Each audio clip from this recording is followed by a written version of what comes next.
All right, we are getting ready for our stamped metal jewelry here. So I went to Stamped Metal Jewelry and I hit the template for SketchUp and I clicked open with SketchUp for schools and we can get this opened up.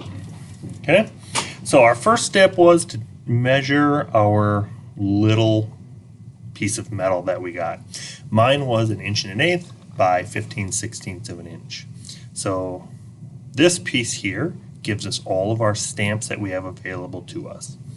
So you can choose which direction you want to kind of orientate your metal in. So I am going to go tape measure. I'm going to go horizontal, 1 space 1/8. Now yours is going to be a different number according to your piece of metal.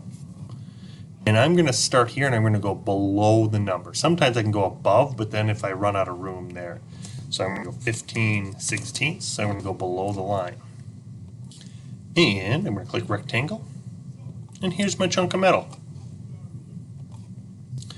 So again, measured up my metal, tape measure, green line over, a width, red line down, a height, and that sets up my chunk of metal.